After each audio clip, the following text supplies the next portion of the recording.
Please join me in welcoming Chancellor Sharp and President Loftin. Gentlemen, thank you.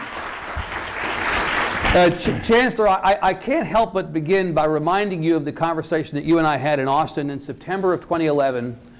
You had just taken the job, and it was at exactly the moment when this university was considering in a very serious way, in fact, it may have decided to go into the SEC. And I pointed out to you that Boone Pickens, the energy magnate who is an Oklahoma State booster, that's probably an understatement, said at the time, when the Aggies sober up, they'll realize they made a mistake. I see Mr. Pickens occasionally. Is there anything you'd like me to say to him? We ain't got sober. You ain't got sober.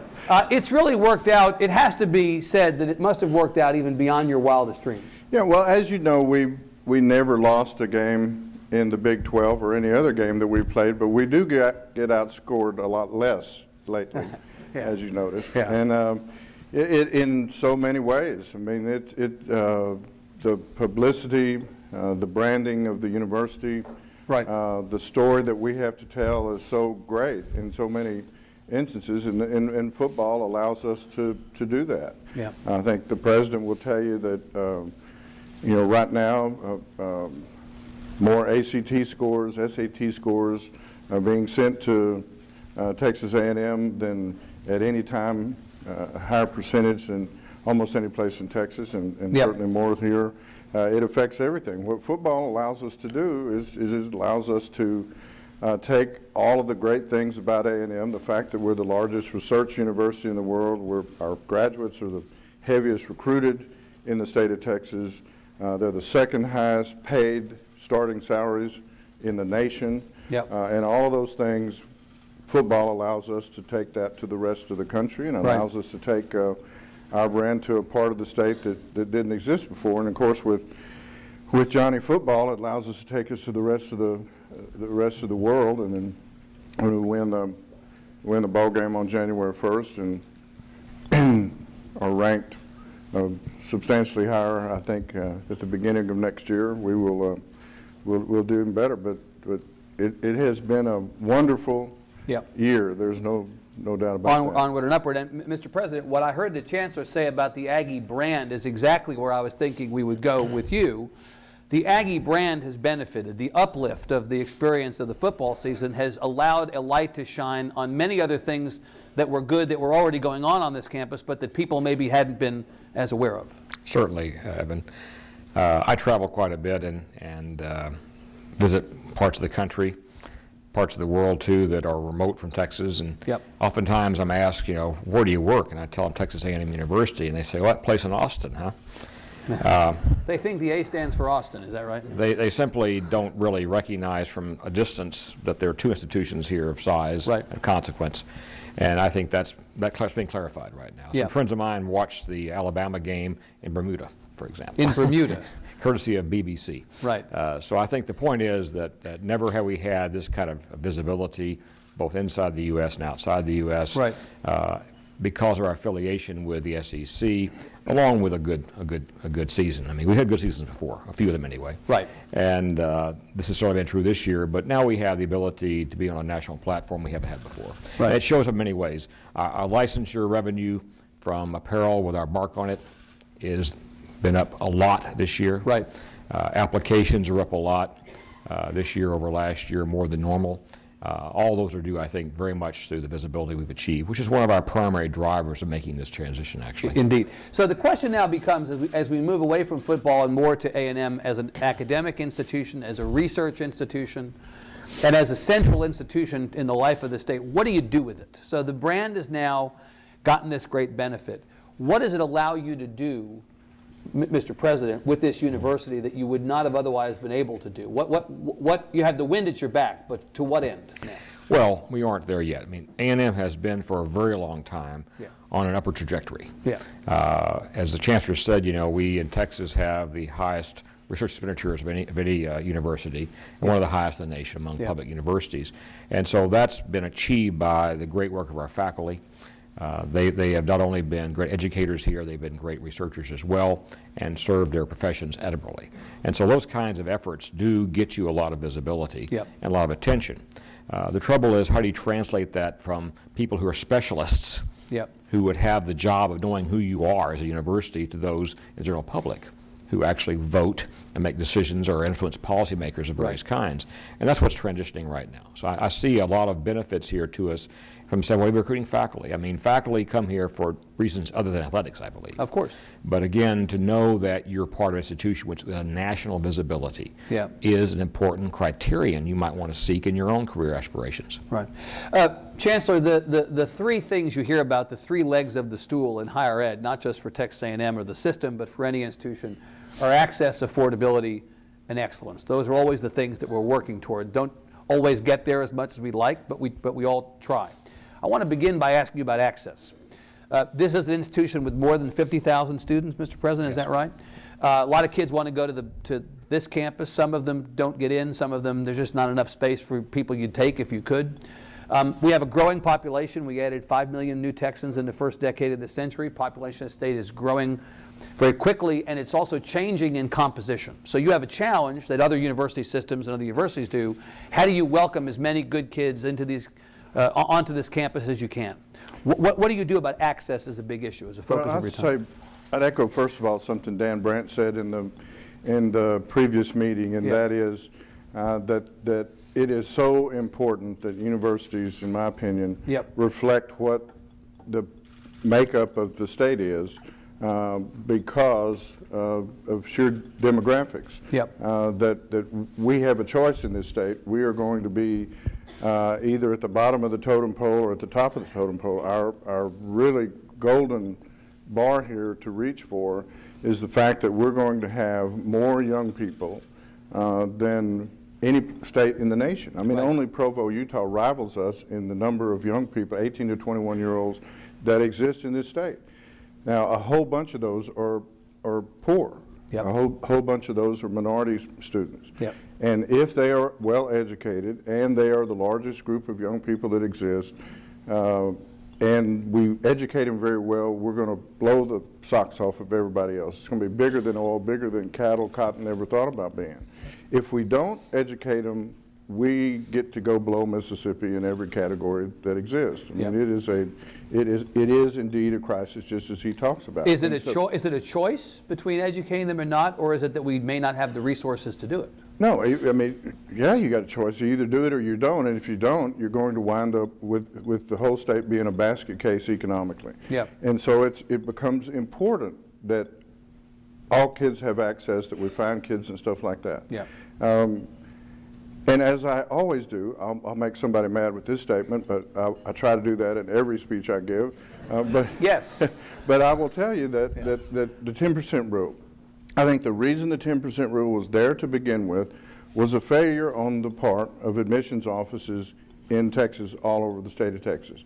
Because admissions offices, you always get kids that apply, but you don't show them enough love to get them here. We never had that trouble in football. We called and we made sure that they came and stuff like that. And I think a perfect example on this campus, and a great job being done by the Dean of Liberal Arts here, who gets tons of minority kids that apply, as we all do. But he organized a phone bank. He called those kids just like Coach Sumlin calls his kids, and this year got a 20-something% increase in the number of minority kids. Over the previous. Yeah, the point is that when I was controller, I remember people telling me when I said, we've got to have this workforce that we have reflect what Texas is about, and they said, oh, you're going to have to dumb down because you can't find them. That was because the people that were in our human resource offices for the previous 10 years or so did not get off their rears and go find the most qualified people. Ray Bonilla, who is the lawyer for this system, was one of those people that we found. We never had to dumb down anything, and you don't have to do that in academia either. You just have to show them the same kind of love in academics that you show them in football, and you can get those kids. We've got, you know, when the president of the valedictorian of Edinburgh never gets a call from any university in the state of Texas, and when that kid was a sophomore, gets calls from Harvard, Yale, Stanford, MIT, something is wrong with, no wonder with our admissions offices, and we need to be just as proactive as them and keep those kids in the state. Right. Mr. President, the challenge, though, of course, is once you get them here, you got to keep them here. Yes. And once you keep them here, you got to give them a degree, get them out of here, educated, and launch them off into the world. And so while access, to the Chancellor's point, is very important, you got to go get these kids, there's also a lot of work that has to be done once they're here. And we heard a lot about that from President Trouth and President Reed, President Chovanec, and Chairman Branch, what the means that the university employs to keep those kids here, get them educated, and get them out in a timely fashion. So what are you doing about that, specifically to the demographic question that the Chancellor is referring to? Well, again, student success here is what it's all about. Denise said it just perfectly right. I said the same thing myself. We don't want to admit students who can't graduate. That's number one. Now, we have a lot of qualified people who want to be here. Once we admit them, we have a responsibility. We do it in many ways. I mean, I'm very proud of the fact we have the highest retention rate from freshman and sophomore of anybody in the state of Texas right now among the publics. And that says we're doing something right. But you can't stop.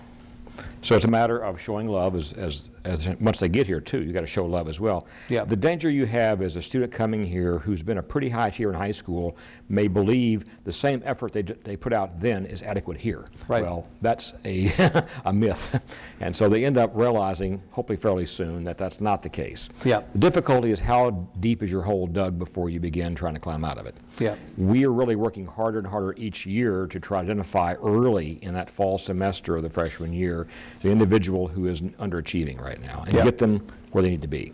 Oftentimes people believe asking for help admits failure. That's absolutely wrong.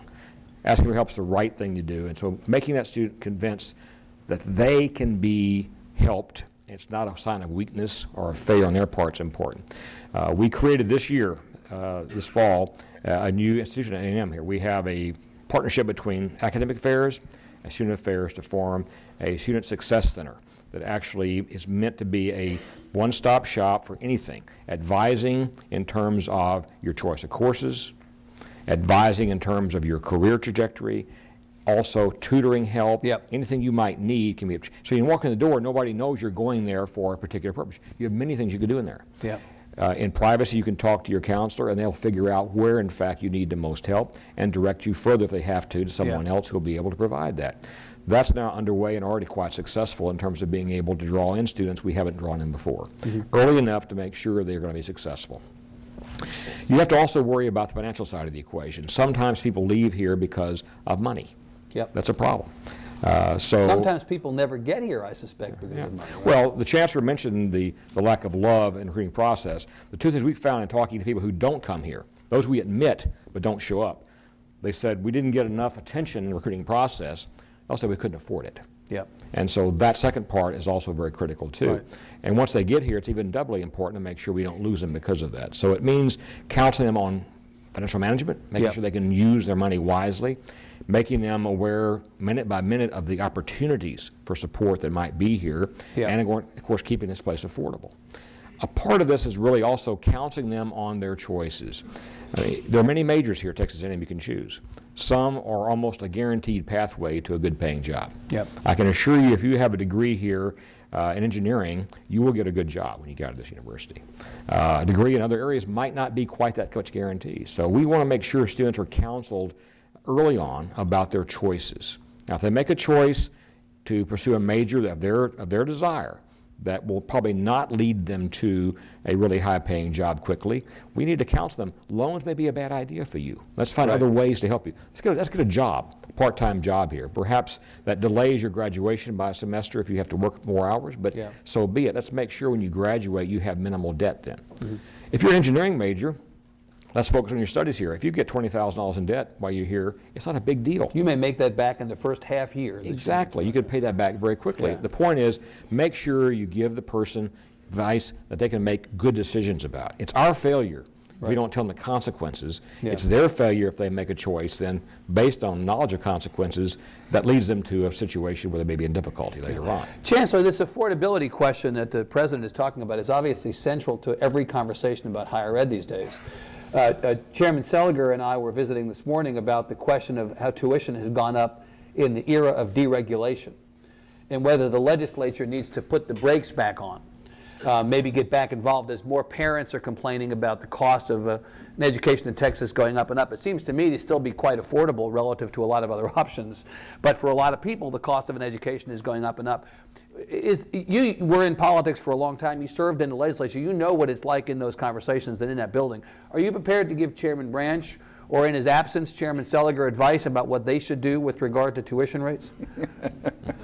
Well, we think everyone should be like us. I mean, President Loftin's tuition here is lower than the University of Houston. It's lower than Texas Tech University. And so the tuition here hasn't significantly been raised in a very long time. What we do here, and the message that I would like Chairman Branch and Chairman Seliger and Chairman Williams and all of them to know is that we took their message to heart. In other words, we understood the situation they were in. They didn't have any money. I mean, a controller has a certain amount of money you give you, and that's it. And that's it. You dole it out the best you can. Yeah. What we didn't do here is we didn't whine about that, and we didn't blame them, and we didn't do that. What we did was try. Did other people whine? I don't. I just got here. I don't know. It's been a year. I gave you a free shot. You didn't take it. What am I supposed to say? DeLoss whined or what? Well, you mentioned DeLoss, not me. No, okay. No, but what we did was we remembered the reason we're here. What happens in the classroom and research. That's it. That's the most important thing. And we saved money from those things that support that, whether it was dining or whether it was building maintenance and all those things, and the airport and things like that. This is the privatization view that you had of the world that resulted in money coming back to the university. That and cutting costs in administrative functions of the system and several other things in order to take that money and put it back into the university. So we have a new initiative now that we're using some of that money for, called the Chancellor's Research Initiative, where we set aside $100 million. Yeah. And the purpose of that $100 million is for the president with his committees to recruit the finest researchers that they can find around the country and bring them here. And I might add, I suspect that football prominence may have elevated our name some, and will help in that process as we recruit from universities that maybe aren't able to meet the kind of commitments that they had made to those people previously and bring them to Texas. Is that money, Chancellor, that you saved through these initiatives, that $100 million you basically found in your own budget by savings that you identified? No, the 100 part of it, and part of it was some short-term notes and some auxiliary fund money that would have gone to the system. But you didn't go to Chairman Branch or to the legislature with your hand out and say, we have this really good idea, give us more money. We will do that in January, but you just didn't do it in this instance, I see. Are you taking notes on this, Chairman? But we will say to him, as we do, is that we are the most cost-efficient university and university system in the state, and if you want your money spent wisely, this is the place to put it. The story that I've heard, Chancellor, and I confess it's a secondhand story, it may not be true, so I'll ask you about it now, is that when you implemented this privatization effort, when you decided to take many of the services and essentially seek private vendors to come in and do what the university was doing for itself previously. And you saved a bunch of money that you went to the faculty and said, look, I've cut a deal that we get to keep any money that we save. So in fact, this is going to ultimately redound very positively to the university in that I'll be able to find money to do sort of plus things that I wouldn't be able to do in an era of austerity otherwise. Is that right? No, I don't remember the deal. I mean, that's what the president is doing with the money. So the savings that you identify through privatization or any other mechanism, you have access to those dollars to distribute around. We kept none of it at the system. We sent it all to the president. But that's the point. He has the chance to do it. And that's what the president is doing with the money. Fantastic.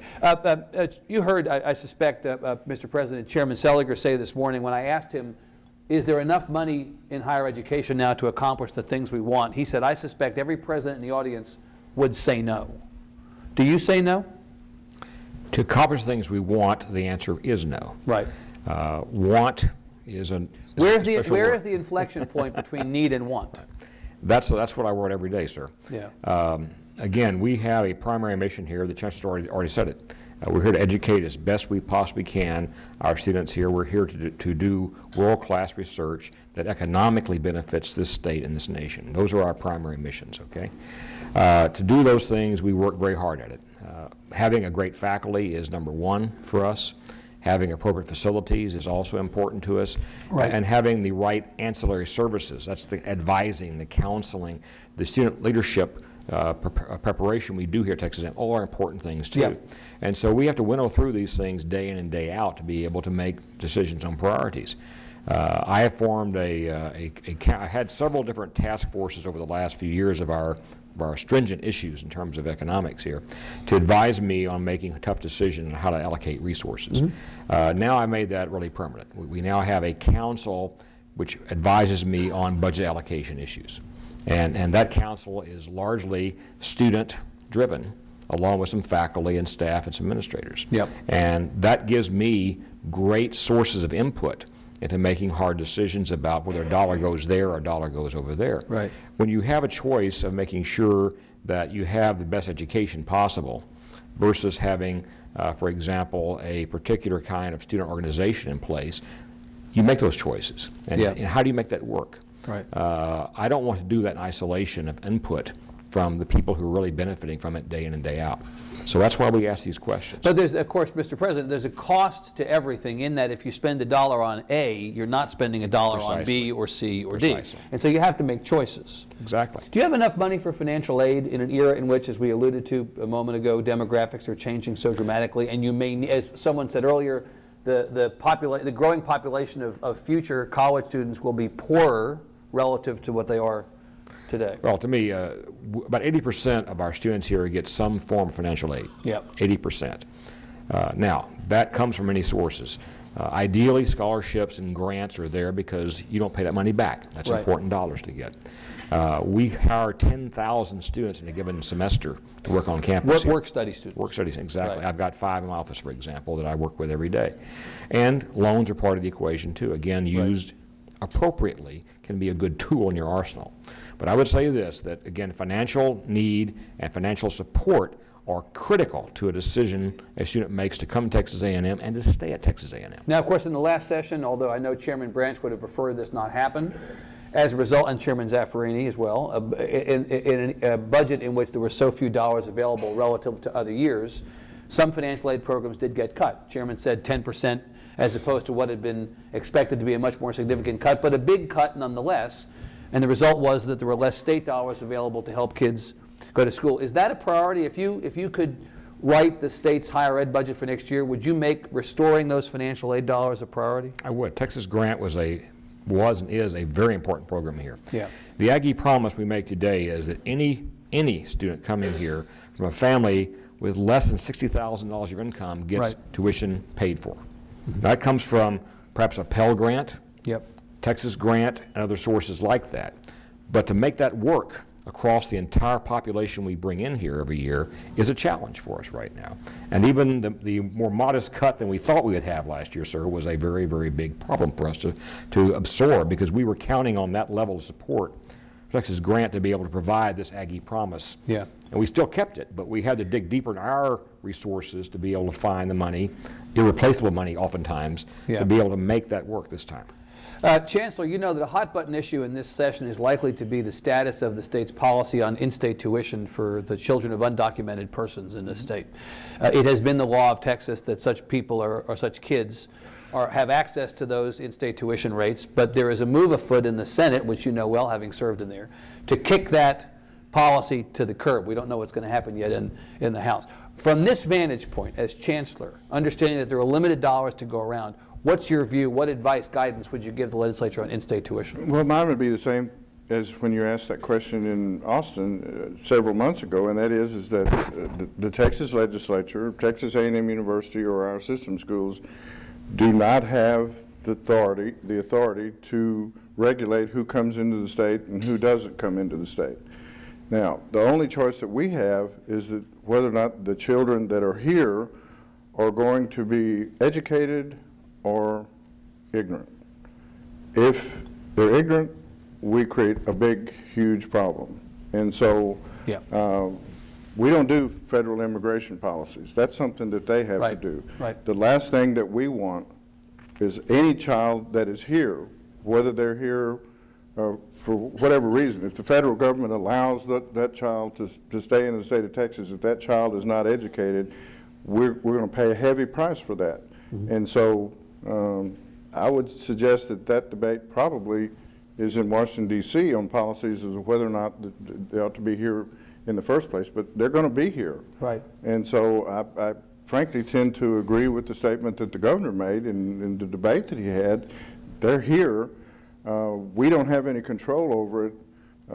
If they are here and not educated, we create a disastrous economic situation for Texas. So if the legislature, Chancellor, decides to undo that policy, that'll hurt Texas A&M, but what you're saying, it sounds like, is it'll hurt Texas. If the legislature decided to change that policy, we would would obviously follow whatever the legislature said, but my opinion remains the same. Mr. Loftin, on the question of excellence and academic excellence specifically, a lot of obsession with rankings and ratings. You all do very well on many of the national rankings in a lot of different vertical academic disciplines. But can you say to your constituents, to students and faculty and parents and alums, that you're satisfied that the university is excellent enough now, or is there more that you need to be doing? Well, excellence is one of those things you never have enough of. So I would never say we're excellent enough. I would say this: A&M is an extraordinary place. We do things very well, and that's borne out by external measures, which have already been cited by the Chancellor and other people today, so I won't reiterate those. But when you stop striving for excellence, you're going to go in the wrong direction. And so we believe we always have to try to be better.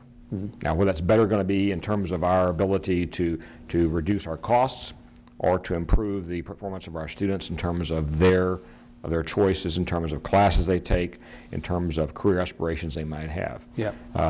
We know we can do better in some areas here. We have really deliberately over the last few years recognized the extraordinarily important role of careful advising to our students in terms of what courses they take, what kinds of choices they make about majors. I've already mentioned that to you before. We've invested in those things, even though they're not directly academic, not a class. We know that that choice they make about the courses they take in a given semester can be all important to them. So don't mess it up is our message here. So we've really invested more resources, and I think I heard Denise saying the same thing today in her remarks, to make sure that we have the very best advice going to every student here at Texas A&M. So they'll make their choices in a very informed context. And you always strive for excellence that way. Our faculty are driven by this way. Our faculty want to be the best there are. And they do everything they can to be great in their classroom, great in the laboratory, and especially great in that casual encounter you have maybe in the office or the hallway. I've taught thousands of students in my life, and I can tell you this: I've been more effective in a one-on-one, one-on-few situation than I ever was in a classroom of 500. I've taught classes of 500 students, and I got good evaluations. But I knew I was not reaching some of those people. There's no way you can teach 500 people simultaneously and do it equally well. But when you have them one-on-one, you can adapt yourself to them. And so that's our balance here. The faculty are not only available in the formal setting of a classroom and laboratory, they're available in the office, but also in the hallway, a casual encounter. And they are at their best when they're mentoring students one-on-one. I'm very proud of the fact that so many of our students here as undergraduates get to do research one-on-one with a world-class member of our faculty. Think about the impact of that. It affected me. In 1969, I did that here at Texas A&M. It changed my life. And I'm probably here today because I did that sort of thing. Chancellor, but you know that there's been a lot of tension about research over the last 18 months, that somehow research has become a four-letter word in some circles as it relates to higher education.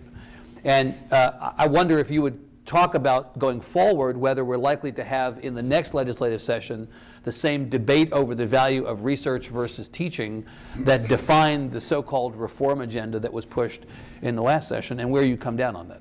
Well, unfortunately, I wasn't here to share in the fun. Oh, but you paid attention, though. I know you all that. But here's what I think went wrong with Seven Solutions folks. And I hark back to when I was controller. Okay, if I'm controller of public accounts and I want to save money, the first thing that I do is not go out and fire a bunch of my auditors, because they're the ones that do the core function. Without them, money doesn't come into the state of Texas. And if you're a university, the first thing you need to realize is that the reason you're here, there are only two reasons. So you're here because of what happens in the classroom, and you're here what happens in research. And so you don't go after those folks for efficiencies first. You go after all of the things that support that. And non-instructional stuff. Yeah, and I think the biggest failings of that, good things and bad things that were in there, was the sales job, was that they went after the wrong folks first. If you want to go after efficiencies within an organization, you do not attack the reason the organization is there to begin with. Yep. You go to those things that support that, whether it's dining or whether it's administrators or whether it's building maintenance, the airport that the president is outsourcing now, all of these kinds of things and trying to save money. Yeah. And you do that first. And the last thing that you look at is that. Now, this is the largest research university in the state of Texas. I promise you, you have no idea what's here. And the reason I say that with confidence is I had no idea that what was here. Yeah. I thought I knew something about this place. This is a world-class faculty, world-class research, life-changing research that is, I mean, I give hour-long speeches that are way too long and don't even break the surface of this research that is going on in this place. Why don't we know about it? Why didn't you, as an alumnus, as a prominent alumnus, not know about it? Well, I personally was ignorant. I don't know why everybody else doesn't know about it, but I think it's because these faculty are, the researchers that do it are very satisfied. Yeah. They're not egomaniacs. They're very satisfied that they are changing the world, and they know it, and their colleagues know it. And we're working to change that too. We're sort of restructuring our PR folks around the system and bringing them in. And your friend Jack Martin is helping us some with that to talk about some of these things. I'll give you a perfect example. One of the things I do once a week is I have lunch with some faculty member, and I leave with just, you know, mind-blowing. I run around this place calling everybody doctor because, you know, I can't remember all their names, and the guys that are doctors appreciate it, and the guys that aren't seem to appreciate it even more. Right, yeah. And so more often than not, you're right. When we bring some folks in to say, hey, we want you to partner with us on a particular project here and there, on the barter project or different things, they spend 2 or 3 days here and go, holy Christ, I had no idea what was here. And it doesn't matter if it's in nuclear engineering or if it's in biology or whatever, they are absolutely blown away. So part of what we have to do is the story that's never been told. Tell the story. We have to tell it. And it is game-changing research that returns not just dollar-wise, but life-changing stuff and cures for cancer, things like that that are occurring all over. Now, you've got all these great things happening on this campus, but you also have all these regional campuses, Commerce, San Antonio, Corpus Christi, and so on. And obviously, coming from Galveston, President, you're sensitive to the degree to which those campuses sometimes don't feel the love that they think they should feel, because they both have good things going on, but they're also petri dishes for innovation. You could sometimes develop, it's like they say, we open the play in New Haven before we bring it to Broadway. You know, in some cases, you have little New Havens all over the state where you're trying out things that ultimately migrate up. Can you talk about it from a system perspective, the importance of those campuses? Perfect example is teachers. Yeah. We produce the best teachers in Texas. If you don't believe that, ask a superintendent privately. And 90% of them will tell. Why privately? Well, because they have to recruit from other folks if they can't get our teachers. Right. And they but those teachers collaborate. They get together from all of the campuses that have teachers. They have, and when they go into collaboration, they stay quiet. The superintendents come in and tell them what they want. I've been in those meetings. And our teachers, for instance, the average teacher in Texas is out of the classroom in about 3 years, 3.5 years. That's kind of, about 50% are gone in 3.5 years. 72% of ours are still in the classroom in 8 years. I mean, they are dedicated folks. They are trained differently. What's different? Because the folks that train them are just out-of-the-box folks. And they do not do you know, my grandmother once said, if you always do what you always done, you always get what you always got. They don't follow that. They listen to the superintendents, they listen to the principals, and they train them. The Health Science Center, that's soon to be under the university. Health Science Center graduates from A&M cost the taxpayers of the state of Texas $97,000. The average in the state of Texas is $278,000. And the reason for that is a lack of ego. We don't have to have big, huge buildings. We go into Scott and White, or we go into St. David's, or we go into Baylor College of Medicine, and we pick and choose their faculty to teach our students, give them a small stipend to do it. And those doctors that were produced in the last 2 years from our Health Science Center scored the highest one-time pass rates of all doctors in the state of Texas, and for a third of the cost. And that's just a small example of what happens here. It is, this is a really special place and a special system. Our kids, I don't know how we get the kids we get, but all you have to do is walk on this campus and you'll see the difference between these kids and any place else. They're just remarkable young men and women. And the faculty and the folks that are here have that same culture. It's just an amazing place. It's about service, and that's what we were founded on. We were a land-grant institution dedicated to taking ordinary kids and making extraordinary people out of them. And that's what we do. Living up to it. We're going to bring in questions from the audience in a second. Let me just ask each of you to project 5 years into the future. So if you ruled the world, you ruled the legislature, you could actually change one aspect of life at the university or in the system.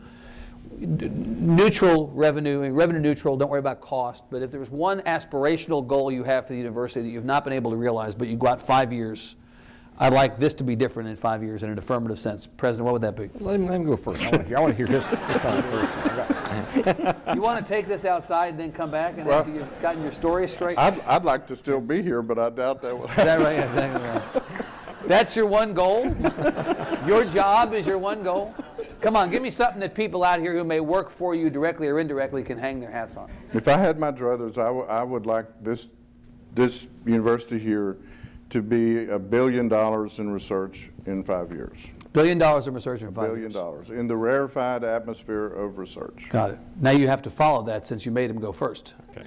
In 1999, this university embraced a thing called Vision 2020, and the aspiration was that by the year 2020, which is not more than 5 years Pretty away, soon, right? Yeah. We would be counted among the top 10 public universities in America. Now, how do you measure that? Right. Is it U.S. News? I mean, that's the debate there. But again, to me, it's a consensus issue. If by consensus we're recognized that way, we will be that, and that's where we're still headed. Right. It's been difficult, more difficult than we would have thought, because we've had to deal with resource issues that weren't necessarily projected 15 years ago, but we're still moving in the right direction. You automatically assume, President, that more money means better performance? Well, that's what I'm learning. I'm learning that more money is not always necessary to achieve what you want to achieve. Yeah. There are other ways to do it. But ultimately, as you just mentioned, money is a measure, okay? Yep. So if we're going to be a $1 billion research university, that's a number, okay? That's a number. And to get there, you have to do certain kinds of things. You have to invest in certain kinds of faculty, certain kinds of facilities, and you have to incentivize people appropriately. Incentivations aren't always tied to a pure dollar. You know, I can give you a title, I can give you a plaque, right. I can do various things for you. But much of that does have a But cost. Ultimately, there's going to be a cost tied to these things here. Right. So we have to find the resources to make that happen. And I can't count on the man over there for all his resources anymore. I understand that. I get it. He gets it. We know we can't do that. And so creativity is important. Efficiency is important. I currently have 4 fewer vice presidents than I had when I started this job. Okay, now the money we save from that is not a huge amount in the terms of our overall budget, but it's symbolic also. It's something. You start at the top. You start at the top, illustrating what you have to do to make it happen. And that's what I did as well.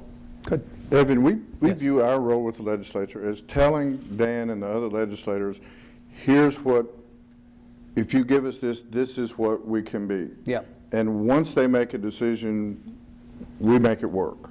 Right. Even if it's less than you ask for. If it's less than we want, we find ways to not affect the real reason we're here. Got it.